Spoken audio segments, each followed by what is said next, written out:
వారే వాహ్! రేవంత్ రెడ్డి కథ చాలా మంచిగా ఉన్నది. మొన్న ఫుట్బాల్ మ్యాచ్, ఈరోజు హార్వర్డ్ యూనివర్సిటీ అన్ని ఆయన యవ్వనంలో చేయాల్సిన పనులన్నీ తెలంగాణ ప్రజల పైసలతో చేసుకుంటా పోతున్నాడు. సరే, చదువుకోనికి పోతుంది కాబట్టి మాఫ్ చేద్దాము.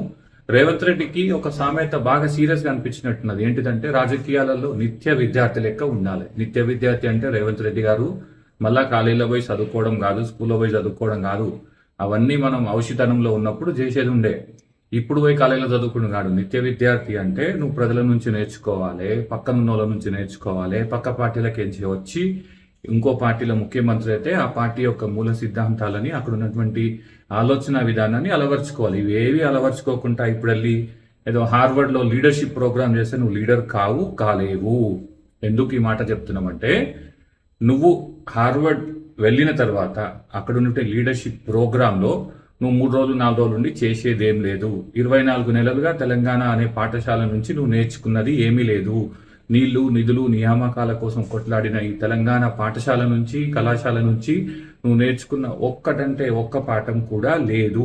కాబట్టి నువ్వు అక్కడ వెళ్ళి ఏదో చేస్తావు, ఏదో ఉద్ధరిస్తావు అనేటువంటి భ్రమ మిగిలిన వాళ్ళకి వదిలే, కనీసం నీకు కూడా లేదు. ఆ విషయం అందరికీ తెలుసు.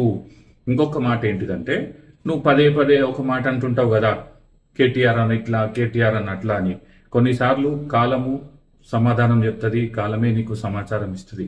ఏంటిదంటే, నువ్వు వెళ్తున్నటువంటి హార్వర్డ్ యూనివర్సిటీకి ఇప్పటికీ కనీసం ఒక 10 సార్లు ఒక ఇన్విటేషన్ వచ్చింది. అది కేటీఆర్ గారికి. ఏంటిదంటే, నీ లెక్క చదువుకోనికి, నీ లెక్క వాళ్ళను సంస్కరించుకోవడానికి వచ్చేటువంటి నాయకులకు, విద్యార్థులకు, విద్యావేత్తలకి, ప్రభుత్వ పాలసీస్లో పనిచేసే వాళ్ళందరికీ కూడా మీరు టీచింగ్ చేయండి, ప్రసంగించండి, మీ ఎక్స్పీరియన్సెస్తోని మేము నేర్చుకుంటాం అనేటువంటి ఇన్విటేషన్.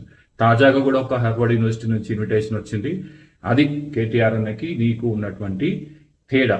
ఇప్పటికైనా కానీ పులే పిల్లి పిల్లే అనేటువంటి విషయాన్ని నువ్వు గుర్తుపెట్టుకో. కంపారిజన్లోకి వెళ్ళి, కాంప్లెక్స్లోకి వెళ్ళి నువ్వు ఆగం కాకుండా కామ్గా ఉండు. నీ స్థాయి ఏందో నువ్వు తెలుసుకో. మళ్ళొక్కసారి హార్వర్డ్ వెళ్తున్న సందర్భంగా నీకు ఆల్ ద బెస్ట్ చెప్తా.